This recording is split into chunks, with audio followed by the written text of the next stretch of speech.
오늘 우리에게 주신 하나님의 말씀 창세기 24장 28절로 34절 말씀입니다. 생명샘가 5월 23일 금요일 말씀 지금 죽어도 좋카도다 함께 읽겠습니다. 야곱이 유다를 요셉에게 미리 보내어 자기를 고센으로 인도하게 하고 다 고센 땅에 이르니 요셉이 그의 수레를 갖추고 고센으로 올라가서 그의 아버지 이스라엘을 맞으며 그에게 보이고 그의 목을 어긋맞춰 안고 얼마 동안 울매 이스라엘이 요셉에게 이르되 내가 지금까지 살아있고 내가 내 얼굴을 보았으니 지금 죽어도 좋카도다. 요셉이 그의 형들과 아버지의 가족에게 이르되 내가 올라가서 바로에게 아뢰어 이르기를 가나안 땅에 있던 내 형들과 내 아버지의 가족이 내게로 왔는데 그들은 목자들이라 목축하는 사람들이므로 그들의 양과 소와 모든 소유를 이끌고 왔나이다 하리니 바로가 당신들을 불러서 너희의 직업이 무엇이냐 묻거든 당신들은 이르기를 주의 종들은 어렸을 때부터 지금까지 목축하는 자들이온데 우리와 우리 선조가 다 그러하나이다 하소서. 애굽 사람은 다 목축을 가증히 여기나니 당신들이 고센 땅에 살게 되리이다. 아멘. 과거에 이산가족 재회를 하는 그 KBS에서 하는 어떤 프로가 있었어요. 거기에서 아주 죽었을 거라고 생각되거나 혹은 잃어버린 사람이야 다시는 찾을 수 없어 라고 생각했던 형제나 그리고 부모와 자식이 이렇게 만나는 그 일들을 보게 되어질 때 그것을 보면서 저도 어렸을 때이지만 그것을 보고 함께 울고 또 함께 웃고 하는 그런 장면이 기억이 나요. 마치 오늘 말씀이 그러한 장면을 우리가 드라마로 혹은 그 사극으로 만약에 이러한 장면을 보게 되어진다면 이 대목에서 우리는 함께 울고 그 감정이입이 되어져서 또 함께 웃게 되어지는 장면이 아닐 수 없을 것 같아요. 야곱이 22년 정도 되어지는 그 세월 동안에 잃었을 거라고 죽었을 거라고 생각하고 그 마음속에서 이제는 놓아버린 지워버린 그 요셉이 살아있다고 하는 그 소식을 듣고 갔을 때 실물을 만났을 때 얼마나 감격스러웠겠어요. 그러면서 서로 끌어안고 통곡을 하고 그러면서 또 기뻐하면서 하는 말이 내가 이제 지금 죽어도 좋카도다. 네 얼굴을 봤으니 내가 죽어도 좋카도다 라고 하는 그 고백이 참 감격스럽지 않을 수가 없어요. 그런데 여기서 주목하고 싶은 것은 무엇이냐? 이 요셉도 자신이 지금까지는 어찌 보면 살아남기 위한 몸부림 속에서 하나님을 의지하는 그러한 시간들을 가졌어요. 그럴 때 하나님께서 그에게 그날 하나님께서 말씀을 주셔서 여기까지 살아오게 되어진 거죠. 그의 삶 속에 어떤 사명을 발견한 것은 아니었어요. 그냥 살아남기 위하여서 하나님 앞에 매달리고 하루하루를 사는 그러한 삶 속에서 하나님께서 하나님의 때에 어떤 길을 열어주신 거죠. 그래서 총리가 되어졌고 애굽을 살리는 그러한 사람이 영도자가 되어졌고 어떤 아주 위대한 지도자가 되어진 것이죠. 애굽의 입장에서. 그러나 그것은 그의 사명은 아니에요. 진짜 사명은 언제 발견되어졌느냐? 자신들의 형들과 제외하고 형들이 과거와 다르게 이제는 서로 사랑하고 서로 아끼고 하는 그런 형제애를 드러냈을 때 비로소 자신에게 주었던 꿈, 과거에 20여 년 전에 청소년 시절에 자신에게 주었던 그 꿈의 의미를 바로 해석하게 되어지며 사명을 발견하게 되어지는 것이죠. 그 사명을 앞서 45장에 보면 이런 내용이 나와요.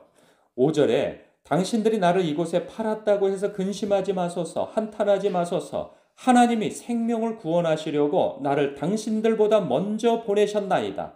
이 땅에 2년 동안 흉년이 들었으나 아직 5년은 밭가리도 못하고 추수도 못할지라. 하나님이 큰 구원으로 당신들의 생명을 보존하고 당신들의 후손을 세상에 두시려고 나를 당신들보다 먼저 보내셨나니 라고 하는 고백을 합니다. 그래서 자신이 이 땅에 조금 더 읽어보면 8절에 그런즉 나를 이리로 보낸 이는 당신들이 아니요 하나님이시라. 하나님이 나를 바로에게 아버지로 삼으시고 그 온 집의 주로 삼으시며 애굽 온 땅의 통치자로 삼으셨다라고 고백을 하고 있죠. 그러니까 자신이 지금 총리가 되어진 이유는 뭐예요? 그들을 살리고 그리고 온 땅에 그 당신들의 후손을 남기기 위하여서 하나님께서 이렇게 하셨다는 거죠. 즉 다시 재해석을 하자면 하나님의 백성과 즉 하나님의 나라를 존속시키기 위하여서 나를 이 자리에 있게 하셨다라고 고백을 하고 있어요. 그래서 야곱 즉 아버지를 기꺼이 애굽으로 인도한 것이죠. 사실 하나님께서는 이전까지는 애굽으로 가지 마라 하는 것이 하나님의 뜻이셨어요. 그런데 지금은 하나님의 뜻을 그가 알고 있어요. 그리고 자신의 사명이 무엇인지도 알고 있죠. 그러니까 이전까지는 안 되었던 것을 이제는 된다고 생각을 하는 거예요. 왜? 하나님께서 지금 역사하고 계신다. 하나님의 뜻과 하나님의 때를 이해하게 되어졌으니 내가 지금 무엇을 해야 하는지에 대해서 분명히 알고 있는 거예요. 그래서 야곱과 그의 그 자손들을 전부 다 애굽으로 오게 하여서 그곳에서 그들을 머물러 이 고난의 때, 이 환난의 때를 벗어나게 하게 하는 거죠. 그래서 고센 땅을 정합니다. 그 고센 땅을 정한 이유는 무엇이냐? 나와요. 34절 마지막에 애굽 사람은 다 목축을 가증히 여기나니 당신들이 고센 땅에 살게 될 것입니다. 첫째 이유 무엇이냐? 고센 땅은 어떤 땅이냐? 수도와 애굽의 수도와 비교적 가까운 곳이에요. 그래서 그 애굽의 총리인 요셉이 일을 하게 되어질 거 아니겠어요? 그때 자신들의 권속들, 그 가족들을 보호하고 살피기에 비교적 가까운 도시이면서 애굽 사람들과는 구별되어진 곳이에요. 그래서 그들을 보호하면서 보살필 수 있는 거리이면서 또 그들과 애굽 사람들과 구별되어져서 살 수 있는 그러한 장소를 미리 정하여서 그곳에서 뭐 5년 정도가 아니라 앞으로도 한참 살 수 있도록 그 길을 미리 예비해 놓는 것을 봐요. 그러니까 이것을 통하여서 알 수 있는 것이 무엇이냐? 하나님과 가까이 있는 사람이 하나님의 뜻을 알 수 있다는 거예요.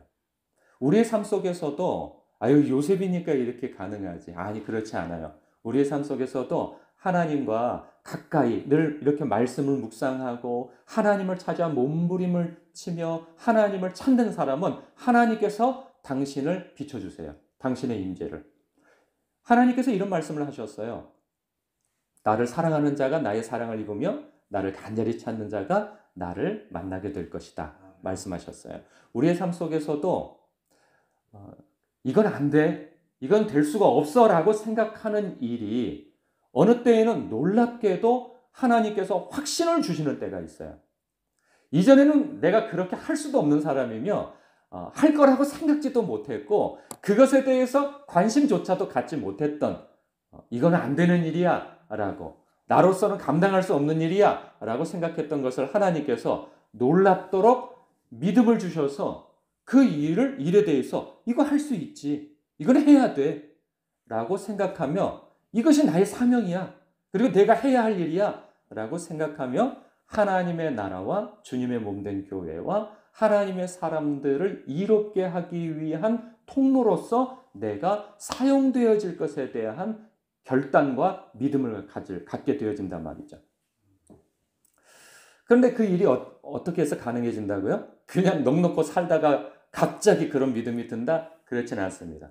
그런 믿음은 오히려 자기를 망치게 하는 속임수일 수가 있어요. 악한 마귀가 슬쩍 불어넣어줘가지고 그래 이건 나 할 수 있어 라고 하면서 무모한 선택을 하여서 망하게 되어지는 일도 있게 되어진단 말이죠. 그러나 하나님 안에서 하나님의 뜻을 알기 위해 몸부림치는 그런 가운데 그게 말씀의 묵상이든 그리고 그 말씀을 붙들고 기도하는 과정 속에서든 하나님께서 놀랍도록 어떤 사인을 딱 주실 때가 있어요. 그때에는 야, 그거 아니야. 그렇게 하면 안 돼. 하고 누가 말려도 하나님 안에서 갖게 되어진 그 확신과 믿음은 불도저처럼 그 일을 위하여서 내가 이 일을 위하여서 지금 여기 있는 거야. 내가 지금 이 일을 가능케 하기 위하여서 하나님께서 나를 지금 사용하시는 거야. 라고 하는 믿음 속에서 저돌적인 믿음, 그런 믿음을 결단을 하고 어떤 순종을 해나가는 사람이 될 수 있는 것이죠. 우리는 늘 요즘에 이런 얘기를 많이 듣습니다. 마지막 때라고. 마지막 때라고. 하나님께서 이제 오실 때가 얼마 남지 아니하였고 그때에 마지막 추수를 하기 위하여서 하나님께서 지금 부흥을 준비하고 계신다고 라고 생각할 때 지금 내가 전에는 나를 위한 기도를 하고 나만을 위한 열심을 냈으나 지금 하나님께서 나를 지금 이 자리에 있게 하시고 그리고 이 일을 감당케 하시는 것은 바로 하나님의 나라와 주님의 몸된 교회와 주님의 사람들을 이롭게 하기 위하여서 하나님께 영광 돌리기 위하여서 나를 지금 이 일을 하게 하시는 거야 라고 하는 믿음 속에서 결단하고 순종하는 일이 있을 것이라 생각되어집니다. 오늘도 여러분들이 이 새벽에 하나님을 붙들고 몸부림치는 가운데 기도하실 때 그 하나님의 뜻 가운데에서 자신의 사명을 발견할 수 있기를 주님의 이름으로 축복합니다. 기도하겠습니다.